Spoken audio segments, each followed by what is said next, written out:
Good afternoon and welcome back to Mo's channel. Today is June the 14th, 2021, International Coffee Day. You see that? Coffee. So if you don't have your cup of coffee, go get your cup of coffee and make sure you drink about 10 cups of coffee. Go, go, go, go, go, go, go, go, go, go, go, go, go. Because today is International Motherfucking Coffee Day, bitch. Fuck you. Anyway, there's this woman, Congresswoman, U.S. Representative from Minneapolis, Minnesota. Her name is Ilhan Omar, a Somali American woman, and I should not say that. I should say an American woman of Somali descent. Well, the last that I heard, I might be wrong, I might have been sleeping under a rock for 1,000 years, so maybe things changed, but before I went into my coma under the rock, U.S. government officials, whether they be the president, a senator, a representative, a governor, whatever you have, U.S. government officials represent the interests of American citizens. Their primary focus and concern should be accountability to the people who elected them in office. And those people are American citizens. American government officials should not be beholden to any other government. As a matter of fact, government officials of any nation, could be Chinese government officials, Japanese government officials, Kenyan government officials, Ghanaian government officials, Venezuelan government officials, Canadian government officials. They answer to their citizens. So if I'm the Prime Minister of Canada, I answer to the citizens of Canada. I don't answer to the citizens of Mexico. So if Mexico is doing something that I, as a Canadian legislature, disagree with, I have a right to voice my opinion. Every right. I don't answer to Mexico. I answer to the people of Canada. This woman, Omar, was getting a lot of heat because she questioned Israel. And I'm confused. Politicians question China. They question North Korea. They're not called anti-Asian. They question Africa. They're not called anti-African or anti-black. They question Venezuela, Brazil, Mexico. They're not called anti-Latin. So why cannot a U.S. government official question Israel? Especially when you consider the fact that were it not for the U.S., Israel would not exist. Were it not for the U.S. protecting Israel at the UN, providing arms to Israel, providing cover for Israel to do whatever Israel does, Israel would not exist. Am I saying Israel does not have a right to exist? No. Am I saying Hamas has a right to lob rockets into Israel? No. I am not attacking Israel. I am not attacking Jewish people. All I'm saying is Representative Omar, a U.S. Congresswoman, is not accountable to Israel. She is accountable to the people of America. There's something in the Constitution called the Bill of Rights, which grants me, an American citizen, certain rights that cannot be constrained by the government. One of those rights is freedom of speech. Freedom of speech means that I might say something that offends you, but because I have the right, as guaranteed in the Constitution, to freedom of speech, I can say it. If you want to question it, you can question it, but you cannot tell me, don't say this. Now, what did this woman say? Well, the latest she said is she equated Israel, Hamas, the Taliban, and the U.S. to terrorist organizations. Well, what is terrorism? Terrorism is undertaking certain acts of violence with the intent of striking fear and trepidation in the target community. So I'm Hamas and I put on a suicide vest and I go to a marketplace in Israel and I blow myself up and I kill 20 Israelis. That's terrorism. Because now these Israelis walk around like, oh my God, man, who's going to blow up next? Who's going to blow up next? Am I going to live? Am I going to survive? That's terrorism. I'm the Taliban. I go out there. I drive a truck full of bombs into a U.S. base, blow up a bunch of American soldiers and kill them, striking fear in the hearts of Americans. That's terrorism. Now, I'm Israel. Hamas is lobbing rockets towards Israel. The Iron Dome ensures that about 98% of those rockets never hit their targets. So 5 Israelis die. I take my fighter jets. I pound the shit out of Hamas. I pound the shit out of Gaza. I pound the shit out of Palestinian territories. 300 Palestinians die.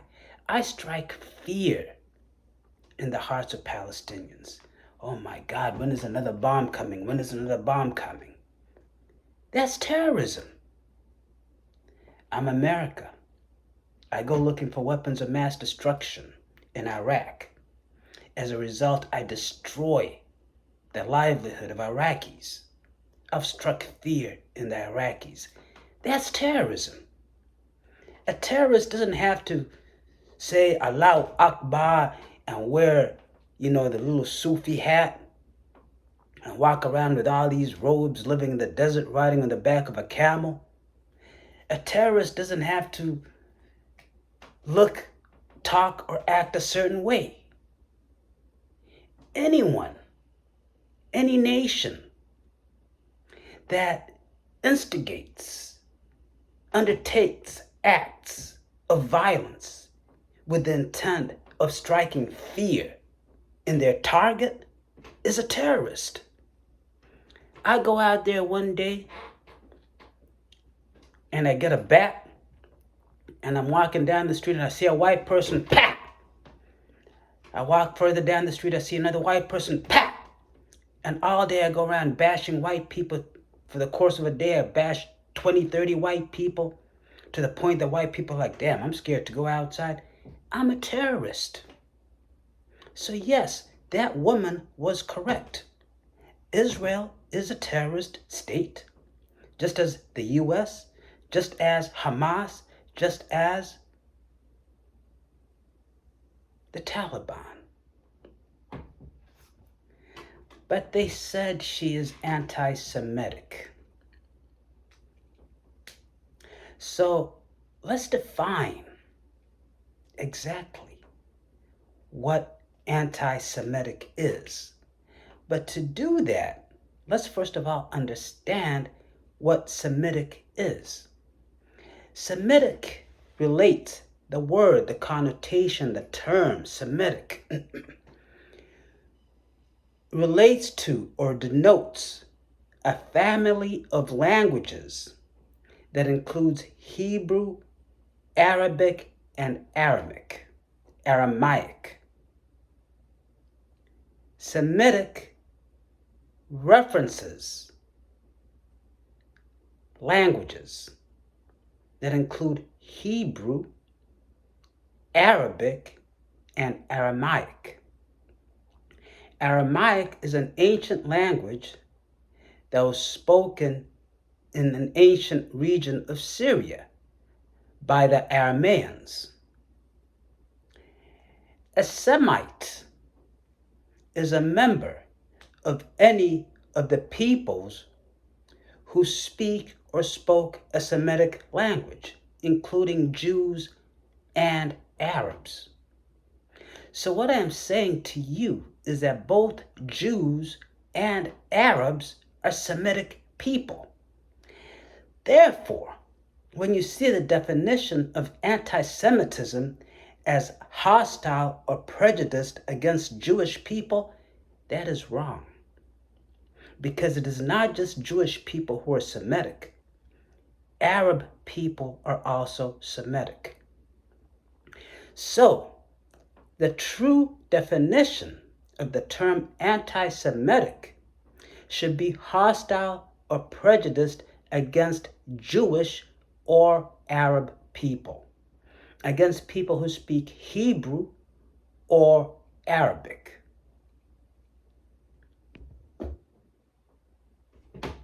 What that means is that when Hamas aggresses the Jewish people in Israel, they're being anti-Semitic. When Israel aggresses the Arabic people in Palestine, they're being anti-Semitic. So both sides, Hamas and Israel, are anti-Semitic, based on the definition of Semitic and Semite.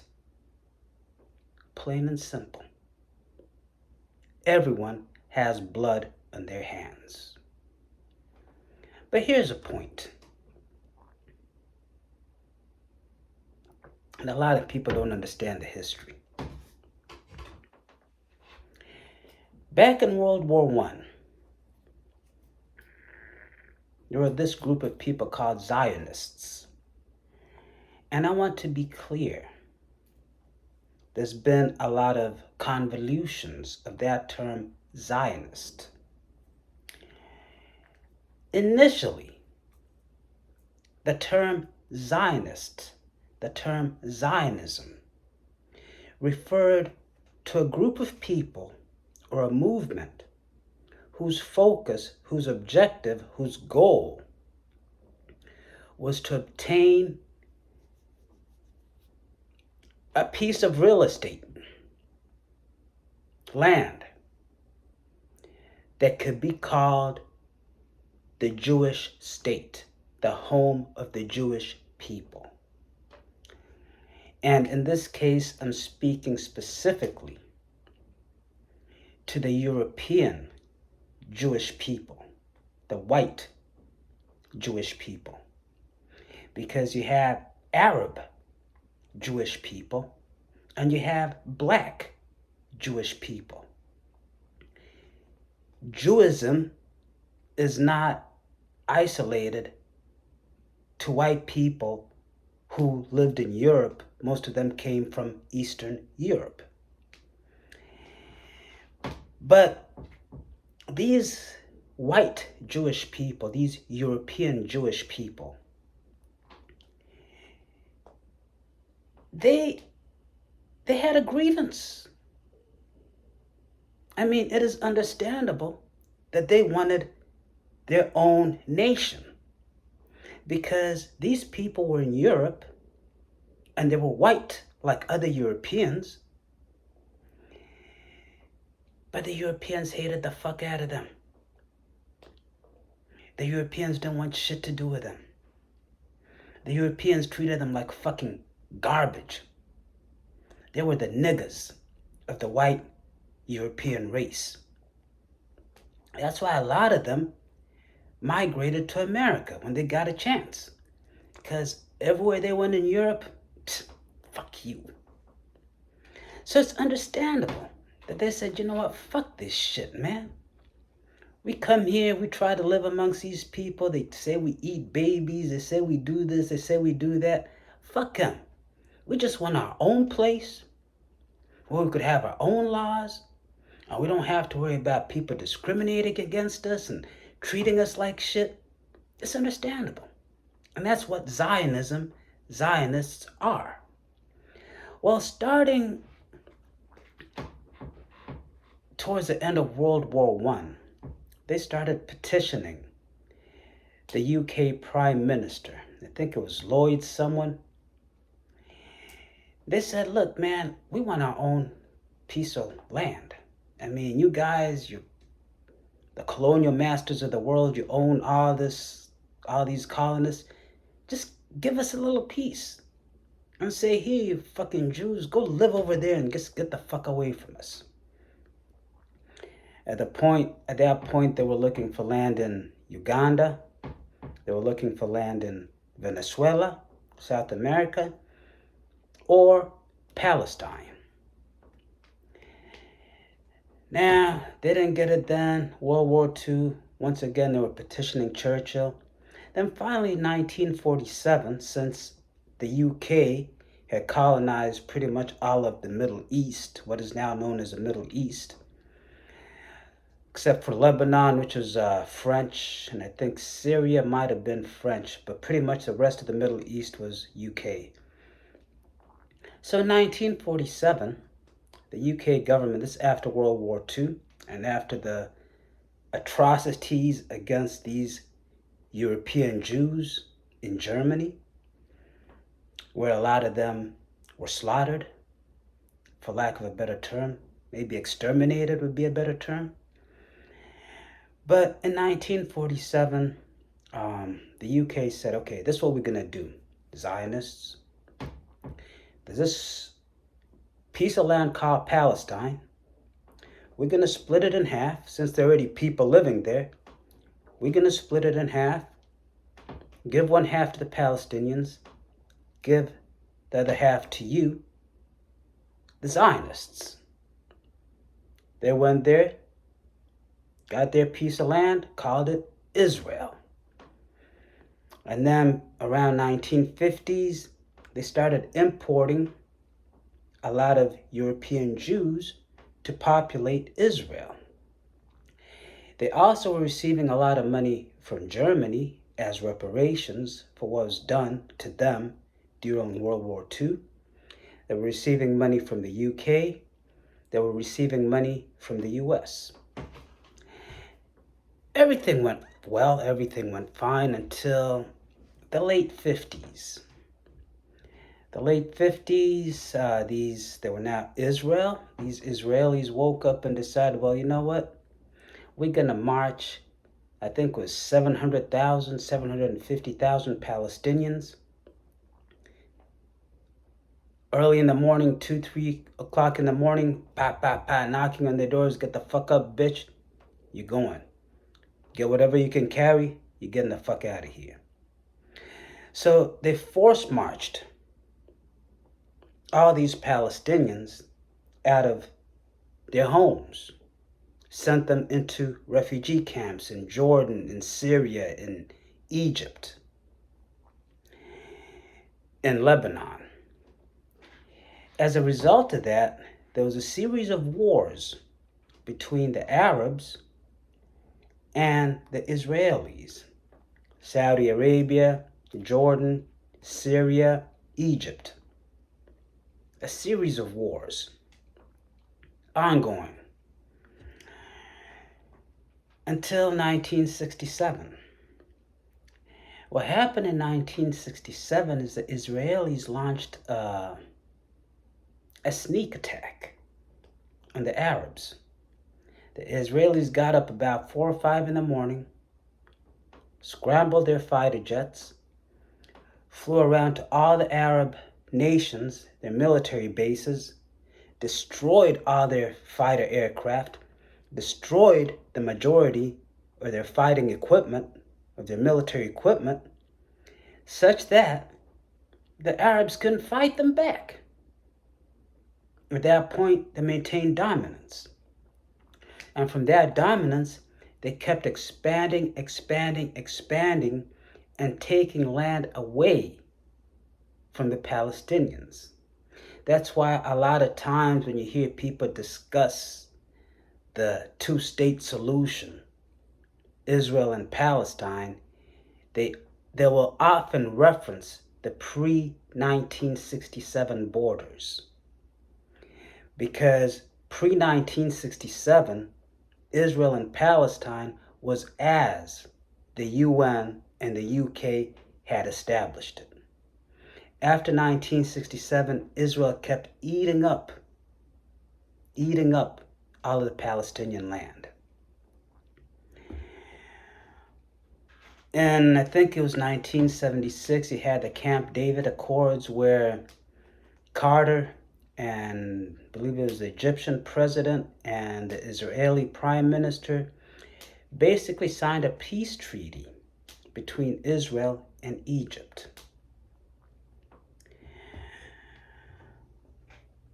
Up until Netanyahu, there was always an understanding that eventually, at some point in time,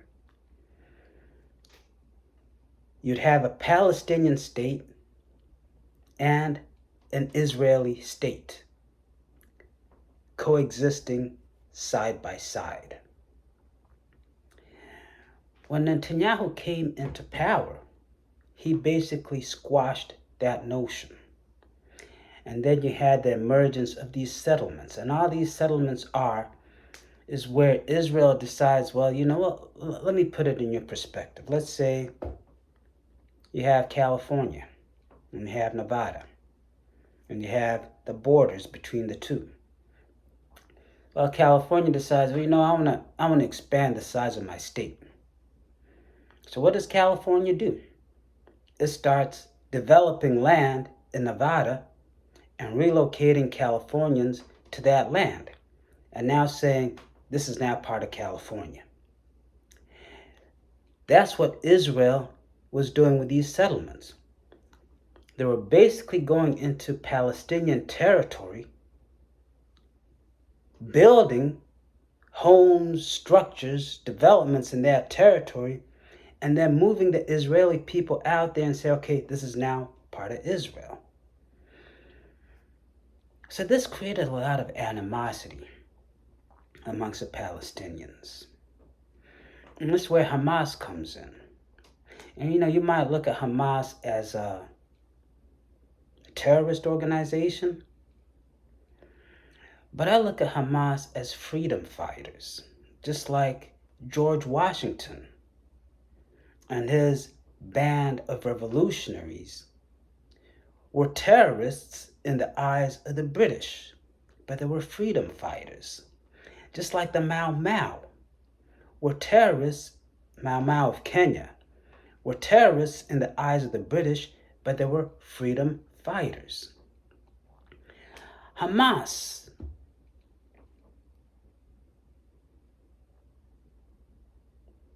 there, there are two aspects to Hamas. On one side, they're fighting such that the people of Palestine could be self-governing, because the Palestinians right now are living in an apartheid system. So Hamas is fighting for the freedom of the Palestinians, just as the PLO once did under Yasser Arafat. On the other hand, Hamas is aligned with Iran, and they're therefore a proxy agent against Israel for Iran, because there's conflict between Israel and Iran. But that conflict does not stem from Iran and Israel wanting necessarily hating each other, because Iran's way the fuck out there, Israel's way the fuck out here. Their conflict stems from the Shia-Sunni divide. Saudi Arabia, and I get confused. I think Saudi Arabia is Sunni and Iran is Shia. Or it might be the other way. In either case, both of these are fighting for dominance of Islam. Like, think of the Catholics and the Protestants. We believe in the same God, we believe in the same Jesus, but as a Protestant, I can pray to God directly. As a Catholic, I have to go through another man to get to God. Those are the philosophical differences. Not necessarily the same, but they're underlying philosophical differences between Sunni and Shia. But they now see that, as religion has always been seen, as a political tool to enhance influence. So there's a war in the Middle East between Saudi Arabia and Iran. Saudi Arabia is aligned with Israel. Saudi Arabia is aligned with the US. Saudi Arabia is aligned with the UK. Therefore, Saudi Arabia has weight on its back. Iran is out there. Russia and China, that's who their buddies are. So Hamas is used by Iran as a proxy agent against Israel. And Iran is attacking Israel because Israel is aligned with Saudi Arabia. So my enemy's friend is my enemy. My enemy is Saudi Arabia. Israel is Saudi Arabia's friend. Therefore, Israel is my enemy. That's the dynamic that's taking place. And the poor little Palestinians, they're the ones that get killed. Nobody gives a fuck about Palestinians. Nobody gives a fuck about Palestinians. They are the last colonized, oppressed people in this planet, and nobody gives a fuck about them. Iran is using them as a stomping ground. And Israel, in retaliation, uses them as a shitting ground. The Arabs, they're talking here. The US, UK, nobody gives a fuck about the Palestinians. Has that occurred to anyone? There's a group of people in this world that are treated like shit every day, and nobody gives a fuck about them.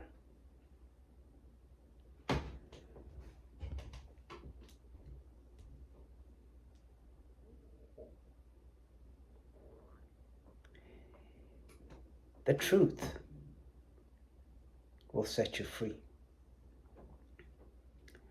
I think the Jewish people, the European Jewish people, I think they have a right to have their own nation.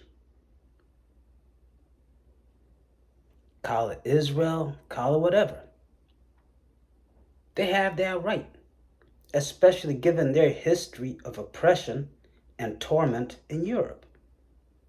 So I would not sit here and say Israel does not have a right to exist. Because if you look at it, it wasn't so much as the Israelis, as the European Jews, walking into Palestine, a nation, and saying, we're going to take this piece from you.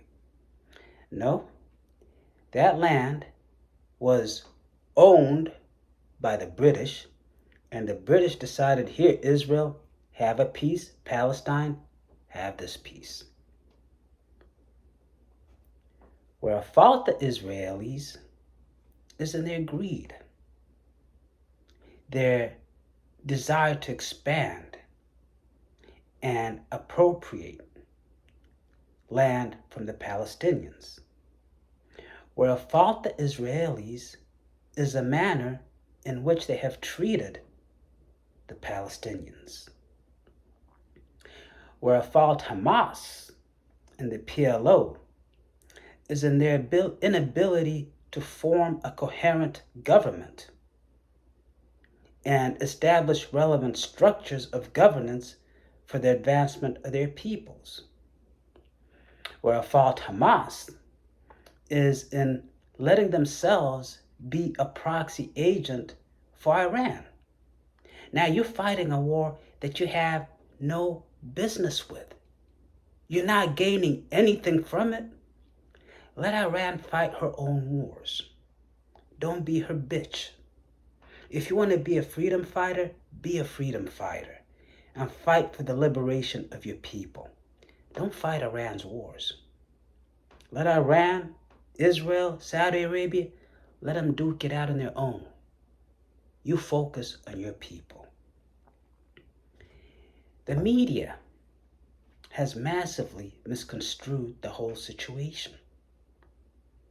I would recommend that someone in the media go back to 1947 and chronicle everything that has taken place. Lay out the full timeline from a totally unbiased perspective. And let the people decide for themselves who's in the right and who's in the wrong. As I said, both the Palestinians and the Israelis have fucked up. The US and the UK, they're not fair brokers. They're not. I believe the last fair broker might have been Bill Clinton. After that, George Bush, all he was concerned about was weapons of mass destruction and giving Israel whatever the fuck Israel wanted. Obama, well, the Israeli government basically said, fuck you, nigga. We ain't gonna deal with a nigga. So anything that Obama said, try to do, they just brushed it aside. And I think that was racism. And I think they did that because I was a black man. So what really needs to be done is for the U.S.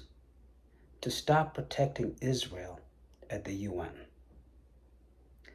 For Israel to be brought to account for her human rights violations and her war crimes. For an effective structure of government to be established amongst the Palestinians. For steps to be taken to restore the pre-1967 borders and to establish a separate and independent Palestinian state. Hamas, Hezbollah, Palestinians in general, it is what it is. Israel is there, whether you like it or not. They're not going any fucking where. So, now's the time to go to Israel. Say, okay, motherfuckers, we used to hate you bitches, but you know what? You have the right to exist as long as you allow us the right to exist as a nation. You give us our Palestinian state based on pre-1967 borders, and we will aggress you no more. But if you continue to insist on oppressing us, then we'll have to fight for our freedom.